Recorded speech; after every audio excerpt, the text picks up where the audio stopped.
4ನೇ ತಾರೀಕು ಸ್ಟೇಡಿಯಂ ಬಳಿ ಕಾಲ್ತುಳಿತ ಪ್ರಕರಣಕ್ಕೆ ಸಂಬಂಧಪಟ್ಟಂತೆ ಈ ಡಿಎನ್ಎ ಈವೆಂಟ್ ಮ್ಯಾನೇಜ್ಮೆಂಟ್ ಸಿಬ್ಬಂದಿ ಲಾಠಿ ಏಟು ಗೇಟ್ ನಂಬರ್ 20 ಬಳಿ ಅಭಿಮಾನಿಗಳಿಗೆ ಈ ಡಿಎನ್ಎ ಸಿಬ್ಬಂದಿ ಲಾಠಿಯಿಂದ ಮನಸು ಇಚ್ಛೆ ಹೊಡೆದಿದ್ದಾರೆ. ಸಂಸ್ಥೆಯ ಸಿಬ್ಬಂದಿ ಲಾಠಿ ಏಟಿನಿಂದ ಅಭಿಮಾನಿಯೊಬ್ಬರ ತಲೆಗೆ ಗಾಯ ಆಗಿದೆ. ಪೊಲೀಸರ ಎದುರೇ ಕಾಪಾಡಿ ಕಾಪಾಡಿ ಅಂತ ಕೂಗಾಟ ನಡೆಸಿದ್ದಾರೆ. ಕೈ ಹಿಡಿದು ಎಷ್ಟೇ ಎಳೆದ್ರೂ ಅವ್ರನ್ನ ಕಾಪಾಡಲಾಗದ ಸ್ಥಿತಿ. ಈ ವೇಳೆ ಡಿಸಿಪಿ ಸೈದುಲ್ ಅದಾವತ್ ಅವ್ರಿಗೂ ಕೂಡ ಗಾಯ ಆಗಿದೆ.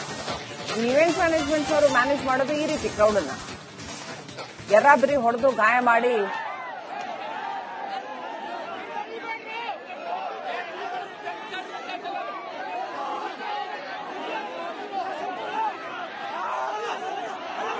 ನೋಡಿ ಅಲ್ಲಿ ಹೊಡಿತಾ ಇದ್ದಾರೆ, ಸಿಕ್ಕಾಪಟ್ಟೆ ಹೊಡಿತಾ ಇದ್ದಾರೆ.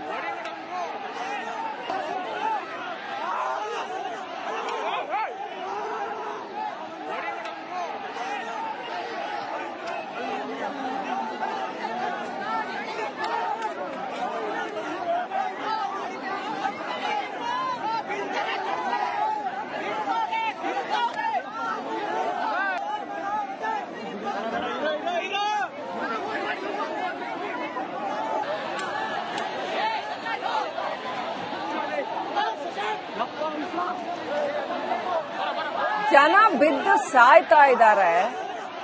ಅಂಥದ್ರಲ್ಲಿ ಆ ಸಿಬ್ಬಂದಿ ಒಂದು ಲಾಠಿ ಇಟ್ಕೊಂಡು ಲಕ್ಷಾಂತರ ಜನನ್ನ ಕಂಟ್ರೋಲ್ ಮಾಡಕ್ಕೆ ನಿಂತ್ಕೊಂಡಿದ್ದಾರೆ. ಅಲ್ಲಿ ಅವರೇ ಸಿಗಾಕೊಂಡಿದ್ದಾರೆ ಅಲ್ಲಿ ಜನರ ಮಧ್ಯೆ. ಅಂಥದ್ರಲ್ಲಿ ಒಂದ್ ಲಾಠಿ ಇಟ್ಕೊಂಡು ಲಕ್ಷಾಂತರ ಜನರನ್ನ ಕಂಟ್ರೋಲ್ ಮಾಡಕ್ಕಾಗತ್ತ? ಅಂಡ್ ಮೊದ್ಲೇನೆ ಫಸ್ಟೇನೆ ಇವರು ನಿರ್ಧಾರ ಮಾಡೋಕ್ಕೂ ಮುಂಚೆನೆ ಇಷ್ಟು ಲಕ್ಷ ಜನ ಹರಿದು ಬರ್ತಾ ಇದ್ದಾರೆ ಅನ್ನುವ ಕ್ರೌಡ್ ಗ್ಯಾದರ್ ಆಗ್ತಾ ಇದ್ದಂಗೆ ಗೊತ್ತಾಗ್ತಾ ಬರುತ್ತೆ ಎಷ್ಟು ಜನ ಬರ್ತಾ ಇದ್ದಾರೆ ಅಂತ. ಅಥವಾ ಅದಕ್ಕೂ ಮುಂಚೆ ನಿರೀಕ್ಷೆ ಇರುತ್ತೆ. ಹಿಂದಿನ ದಿನ ಮ್ಯಾಚ್ ಆಯ್ತು, ಹಿಂದಿನ ದಿನ ರಾತ್ರಿ ನೀವು ನೋಡಿದ್ರೆ ಇಡೀ ಬೆಂಗಳೂರು ಪಟಾಕಿ ಸಿಡಿಸಿದೆ. ನೀವು ಏರಿಯಲ್ ವ್ಯೂ ನೋಡಿದ್ರೆ ಇಡೀ ಬೆಂಗಳೂರು ಪಟಾಕಿ ಸಿಡಿಸಿದೆ. ಏನಿಲ್ಲ ಅಂತಂದ್ರೆ ಹತ್ತತ್ರ ಕೋಟ್ಯಾಂತರ ಜನ ಇರುವಂತ ಒಂದು ಜಾಗ. ವ್ಯಕ್ತಿ ಯಾರಾತ ಐಡೆಂಟಿಫೈ ಮಾಡಬೇಕು. ಡಿಎನ್ಎ ಸಿಬ್ಬಂದಿ ಆತ.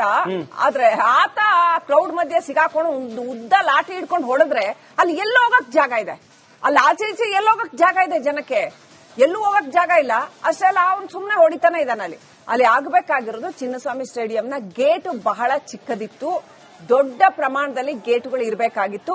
ಚಿನ್ನಸ್ವಾಮಿ ಸ್ಟೇಡಿಯಂ ಕೇವಲ 35,000 ಜನರನ್ನ ಕೆಪಾಸಿಟಿ ಉಳ್ಳಂತದ್ದು ಅನ್ನೋದು ಕೆಸಿಎಗೆ ಗೊತ್ತಾಗಬೇಕಾಗಿತ್ತು.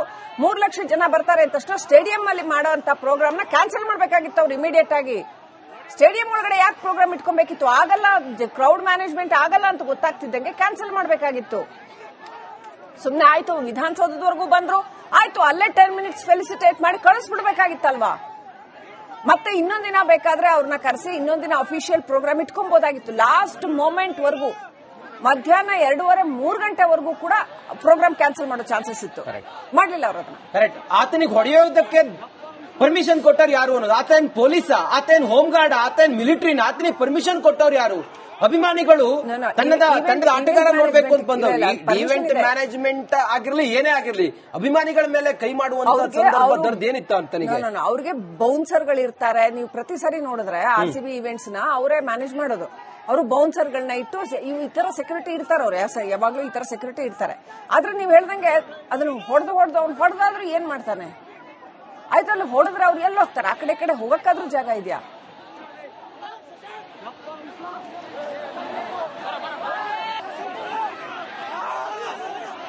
ಅವ್ರಿಗೆ ಸೆಕ್ಯೂರಿಟಿ ಜನರನ್ನ ಮ್ಯಾನೇಜ್ ಮಾಡೋ ಪರ್ಮಿಷನ್ಸ್ ಕೊಟ್ಟಿರ್ತಾರೆ.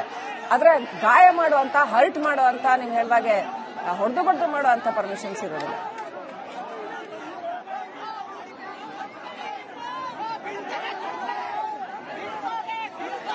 ನಾಲ್ಕನೇ ತಾರೀಕು ಸ್ಟೇಡಿಯಂ ಬಳಿ ಕಾಲ್ತುಳಿತ ಪ್ರಕರಣಕ್ಕೆ ಸಂಬಂಧಪಟ್ಟಂತೆ ಈ ಡಿಎನ್ಎ ಈವೆಂಟ್ ಮ್ಯಾನೇಜ್ಮೆಂಟ್ ಸಿಬ್ಬಂದಿ ಲಾಠಿ ಏಟು ಗೇಟ್ ನಂಬರ್ 20 ಬಳಿ ಅಭಿಮಾನಿಗಳಿಗೆ ಈ ಡಿಎನ್ಎ ಸಿಬ್ಬಂದಿ ಲಾಠಿಯಿಂದ ಮನಸು ಇಚ್ಛೆ ಹೊಡೆದಿದ್ದಾರೆ.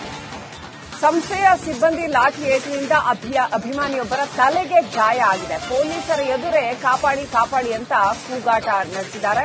ಕೈ ಹಿಡಿದು ಎಷ್ಟೇ ಎಳೆದ್ರೂ ಅವ್ರನ್ನ ಕಾಪಾಡಲಾಗದ ಸ್ಥಿತಿ. ಈ ವೇಳೆ ಡಿಸಿಪಿ ಸೈದುಲ್ ಅದಾವತ್ ಅವ್ರಿಗೂ ಕೂಡ ಗಾಯ ಆಗಿದೆ. ಈವೆಂಟ್ ಮ್ಯಾನೇಜ್ಮೆಂಟ್ ಅವರು ಮ್ಯಾನೇಜ್ ಮಾಡೋದು ಈ ರೀತಿ ಕ್ರೌಡ್ ಅನ್ನ ಎರಾಬರಿ ಹೊಡೆದು ಗಾಯ ಮಾಡಿ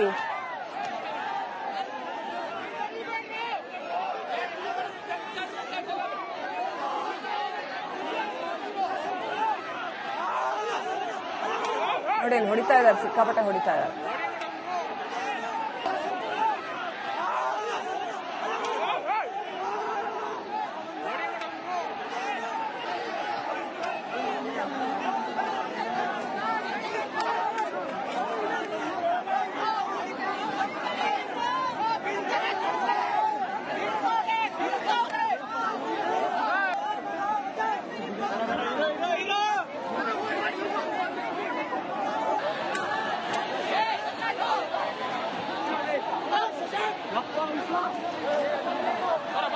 ಜನ ಬಿದ್ದು ಸಾಯ್ತಾ ಇದ್ದಾರೆ.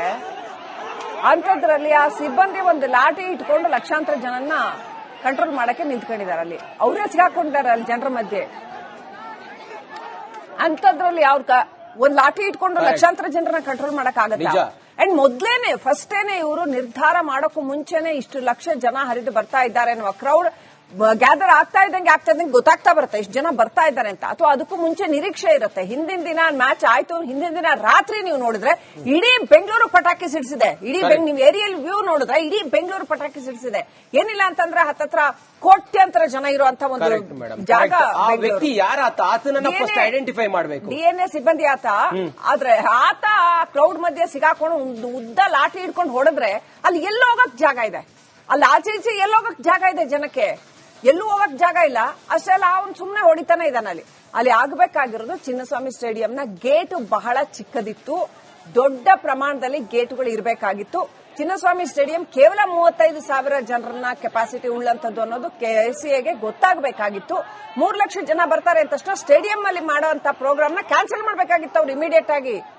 ಸ್ಟೇಡಿಯಂ ಒಳಗಡೆ ಯಾಕೆ ಪ್ರೋಗ್ರಾಮ್ ಇಟ್ಕೊಬೇಕಿತ್ತು? ಆಗಲ್ಲ, ಕ್ರೌಡ್ ಮ್ಯಾನೇಜ್ಮೆಂಟ್ ಆಗಲ್ಲ ಅಂತ ಗೊತ್ತಾಗ್ತಿದ್ದಂಗೆ ಕ್ಯಾನ್ಸಲ್ ಮಾಡಬೇಕಾಗಿತ್ತು. ಸುಮ್ನೆ ಆಯ್ತು ವಿಧಾನಸೌಧದವರೆಗೂ ಬಂದ್ರು, ಆಯ್ತು ಅಲ್ಲೇ 10 ಮಿನಿಟ್ಸ್ ಫೆಲಿಸಿಟೇಟ್ ಮಾಡಿ ಕಳಿಸ್ಬಿಡ್ಬೇಕಾಗಿತ್ತಲ್ವಾ? ಮತ್ತೆ ಇನ್ನೊಂದಿನ ಬೇಕಾದ್ರೆ ಅವ್ರನ್ನ ಕರೆಸಿ ಇನ್ನೊಂದಿನ ಅಫಿಷಿಯಲ್ ಪ್ರೋಗ್ರಾಮ್ ಇಟ್ಕೊಬಹುದಾಗಿತ್ತು. ಲಾಸ್ಟ್ ಮೊಮೆಂಟ್ ವರೆಗೂ ಮಧ್ಯಾಹ್ನ 2:30-3 ಗಂಟೆವರೆಗೂ ಕೂಡ ಪ್ರೋಗ್ರಾಮ್ ಕ್ಯಾನ್ಸಲ್ ಮಾಡೋ ಚಾನ್ಸಸ್ ಇತ್ತು. ಮಾಡ್ಲಿಲ್ಲ ಅವರು ಅದನ್ನ. ಕರೆಕ್ಟ್. ಆತನಿಗೆ ಹೊಡೆಯೋದಕ್ಕೆ ಪರ್ಮಿಷನ್ ಕೊಟ್ಟವ್ರು ಯಾರು ಅನ್ನೋದು. ಆತೇನ್ ಪೊಲೀಸಾ, ಆತೇನ್ ಹೋಮ್ ಗಾರ್ಡ್, ಆತೇನ್ ಮಿಲಿಟರಿನ, ಆತನಿಗೆ ಪರ್ಮಿಷನ್ ಕೊಟ್ಟವ್ರು ಯಾರು? ಅಭಿಮಾನಿಗಳು ತಂಡದ ಆಟಗಾರ ನೋಡ್ಬೇಕು ಅಂತ ಬಂದವ್ರು. ಈವೆಂಟ್ ಮ್ಯಾನೇಜ್ಮೆಂಟ್ ಆಗಿರ್ಲಿ ಏನೇ ಆಗಿರ್ಲಿ ಅಭಿಮಾನಿಗಳ ಮೇಲೆ ಕೈ ಮಾಡುವಂತ ಏನಿತ್ತು ಅಂತ ಅವ್ರಿಗೆ ಬೌನ್ಸರ್ಗಳು ಇರ್ತಾರೆ. ನೀವು ಪ್ರತಿ ಸರಿ ನೋಡಿದ್ರೆ RCB ಈವೆಂಟ್ಸ್ ನ ಅವರೇ ಮ್ಯಾನೇಜ್ ಮಾಡೋದು. ಅವರು ಬೌನ್ಸರ್ಗಳನ್ನ ಇಟ್ಟು ಈ ತರ ಸೆಕ್ಯೂರಿಟಿ ಇರ್ತಾರೆ. ಅವ್ರು ಯಾವಾಗ್ಲೂ ಈ ತರ ಸೆಕ್ಯೂರಿಟಿ ಇರ್ತಾರೆ. ಆದ್ರೆ ನೀವು ಹೇಳ್ದಂಗೆ ಅದನ್ನ ಹೊಡೆದು ಅವ್ನು ಹೊಡೆದಾದ್ರೂ ಏನ್ ಮಾಡ್ತಾನೆ? ಆಯ್ತು ಅಲ್ಲಿ ಹೊಡೆದ್ರೆ ಅವ್ರು ಎಲ್ಲಿ ಹೋಗ್ತಾರೆ? ಆ ಕಡೆ ಹೋಗಕ್ಕಾದ್ರೂ ಜಾಗ ಇದೆಯಾ?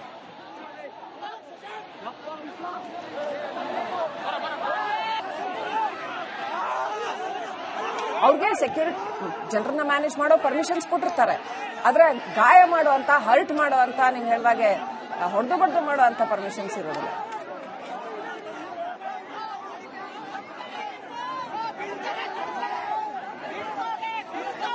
ನಾಲ್ಕನೇ ತಾರೀಕು ಸ್ಟೇಡಿಯಂ ಬಳಿ ಕಾಲ್ತುಳಿತ ಪ್ರಕರಣಕ್ಕೆ ಸಂಬಂಧಪಟ್ಟಂತೆ ಈ DNA ಈವೆಂಟ್ ಮ್ಯಾನೇಜ್ಮೆಂಟ್ ಸಿಬ್ಬಂದಿ ಲಾಠಿ ಏಟು ಗೇಟ್ ನಂಬರ್ 20 ಬಳಿ ಅಭಿಮಾನಿಗಳಿಗೆ ಈ DNA ಸಿಬ್ಬಂದಿ ಲಾಠಿಯಿಂದ ಮನಸು ಇಚ್ಛೆ ಹೊಡೆದಿದ್ದಾರೆ.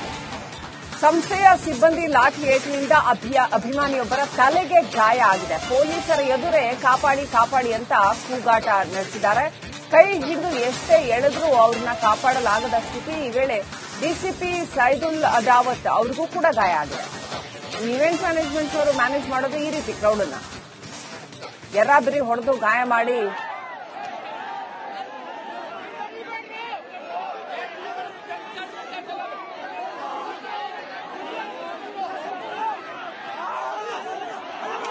ನೋಡಿ ಅಲ್ಲಿ ಹೊಡಿತಾ ಇದ್ದಾರೆ, ಸಿಕ್ಕಾಪಟ್ಟೆ ಹೊಡಿತಾ ಇದ್ದಾರೆ.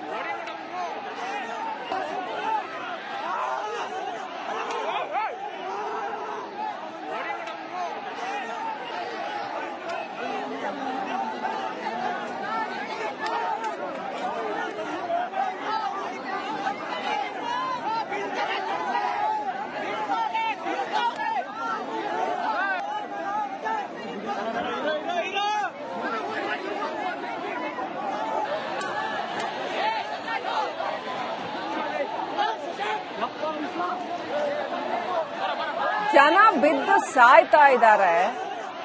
ಅಂತದ್ರಲ್ಲಿ ಆ ಸಿಬ್ಬಂದಿ ಒಂದು ಲಾಠಿ ಇಟ್ಕೊಂಡು ಲಕ್ಷಾಂತರ ಜನನ್ನ ಕಂಟ್ರೋಲ್ ಮಾಡಕ್ಕೆ ನಿಂತ್ಕೊಂಡಿದ್ದಾರೆ. ಅಲ್ಲಿ ಅವರೇ ಸಿಗಾಕೊಂಡಿದ್ದಾರೆ ಅಲ್ಲಿ ಜನರ ಮಧ್ಯೆ.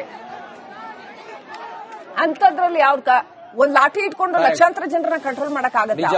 ಅಂಡ್ ಮೊದ್ಲೇನೆ ಫಸ್ಟೇನೆ ಇವರು ನಿರ್ಧಾರ ಮಾಡೋಕ್ಕೂ ಮುಂಚೆನೆ ಇಷ್ಟು ಲಕ್ಷ ಜನ ಹರಿದು ಬರ್ತಾ ಇದ್ದಾರೆ ಅನ್ನುವ ಕ್ರೌಡ್ ಗ್ಯಾದರ್ ಆಗ್ತಾ ಇದ್ದಂಗೆ ಗೊತ್ತಾಗ್ತಾ ಬರುತ್ತೆ ಇಷ್ಟು ಜನ ಬರ್ತಾ ಇದ್ದಾರೆ ಅಂತ. ಅಥವಾ ಅದಕ್ಕೂ ಮುಂಚೆ ನಿರೀಕ್ಷೆ ಇರುತ್ತೆ. ಹಿಂದಿನ ದಿನ ಮ್ಯಾಚ್ ಆಯ್ತು, ಹಿಂದಿನ ದಿನ ರಾತ್ರಿ ನೀವು ನೋಡಿದ್ರೆ ಇಡೀ ಬೆಂಗಳೂರು ಪಟಾಕಿ ಸಿಡಿಸಿದೆ. ನೀವು ಏರಿಯಲ್ ವ್ಯೂ ನೋಡಿದ್ರೆ ಇಡೀ ಬೆಂಗಳೂರು ಪಟಾಕಿ ಸಿಡಿಸಿದೆ. ಏನಿಲ್ಲ ಅಂತಂದ್ರೆ ಹತ್ತತ್ರ ಕೋಟ್ಯಾಂತರ ಜನ ಇರುವಂತ ಒಂದು ಜಾಗ. ವ್ಯಕ್ತಿ ಯಾರಾತ ಆತನನ್ನ ಫಸ್ಟ್ ಐಡೆಂಟಿಫೈ ಮಾಡಬೇಕು. DNA ಸಿಬ್ಬಂದಿ ಆತ.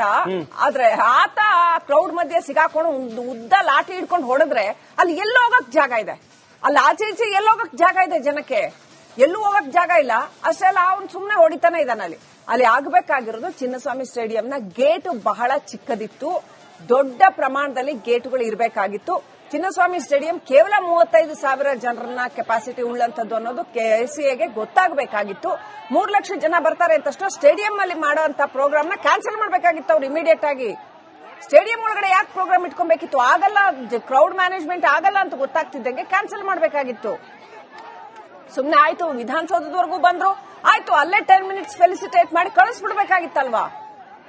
ಮತ್ತೆ ಇನ್ನೊಂದಿನ ಬೇಕಾದ್ರೆ ಅವ್ರನ್ನ ಕರೆಸಿ ಇನ್ನೊಂದಿನ ಅಫಿಷಿಯಲ್ ಪ್ರೋಗ್ರಾಮ್ ಇಟ್ಕೊಬಹುದಾಗಿತ್ತು. ಲಾಸ್ಟ್ ಮೊಮೆಂಟ್ ವರೆಗೂ ಮಧ್ಯಾಹ್ನ 2:30-3 ಗಂಟೆವರೆಗೂ ಕೂಡ ಪ್ರೋಗ್ರಾಮ್ ಕ್ಯಾನ್ಸಲ್ ಮಾಡೋ ಚಾನ್ಸಸ್ ಇತ್ತು, ಮಾಡ್ಲಿಲ್ಲ ಅವರು ಅದನ್ನ. ಕರೆಕ್ಟ್. ಆತನಿಗೆ ಹೊಡೆಯೋದಕ್ಕೆ ಪರ್ಮಿಷನ್ ಕೊಟ್ಟವ್ರು ಯಾರು ಅನ್ನೋದು, ಆತನ ಪೊಲೀಸ, ಆತನ ಹೋಮ್ ಗಾರ್ಡ್, ಆತನ ಮಿಲಿಟರಿನ, ಆತನಿಗೆ ಪರ್ಮಿಷನ್ ಕೊಟ್ಟವ್ರು ಯಾರು? ಅಭಿಮಾನಿಗಳು ತಂಡದ ಆಟಗಾರ ನೋಡ್ಬೇಕು ಅಂತ ಬಂದವ್ರು. ಈವೆಂಟ್ ಮ್ಯಾನೇಜ್ಮೆಂಟ್ ಆಗಿರ್ಲಿ ಏನೇ ಆಗಿರ್ಲಿ ಅಭಿಮಾನಿಗಳ ಮೇಲೆ ಕೈ ಮಾಡುವಂತ ಏನಿತ್ತು ಅಂತ ಅವ್ರಿಗೆ ಬೌನ್ಸರ್ಗಳು ಇರ್ತಾರೆ. ನೀವು ಪ್ರತಿ ಸರಿ ನೋಡಿದ್ರೆ RCB ಈವೆಂಟ್ಸ್ ನ ಅವರೇ ಮ್ಯಾನೇಜ್ ಮಾಡೋದು. ಅವರು ಬೌನ್ಸರ್ಗಳನ್ನ ಇಟ್ಟು ಈ ತರ ಸೆಕ್ಯೂರಿಟಿ ಇರ್ತಾರೆ. ಅವ್ರು ಯಾವಾಗ್ಲೂ ಈ ತರ ಸೆಕ್ಯೂರಿಟಿ ಇರ್ತಾರೆ. ಆದ್ರೆ ನೀವು ಹೇಳ್ದಂಗೆ ಅದನ್ನ ಹೊಡೆದು ಅವ್ನು ಹೊಡೆದಾದ್ರೂ ಏನ್ ಮಾಡ್ತಾನೆ? ಆಯ್ತು ಅಲ್ಲಿ ಹೊಡೆದ್ರೆ ಅವ್ರು ಎಲ್ಲಿ ಹೋಗ್ತಾರೆ? ಆ ಕಡೆ ಹೋಗಕ್ಕಾದ್ರೂ ಜಾಗ ಇದೆಯಾ?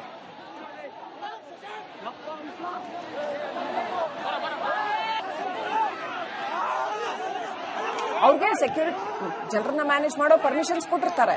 ಆದ್ರೆ ಗಾಯ ಮಾಡುವಂತ, ಹರ್ಟ್ ಮಾಡುವಂತ, ನೀವು ಹೇಳಿದಾಗೆ ಹೊಡೆದು ಮಾಡುವಂತ ಪರ್ಮಿಷನ್ಸ್ ಇರೋದಿಲ್ಲ.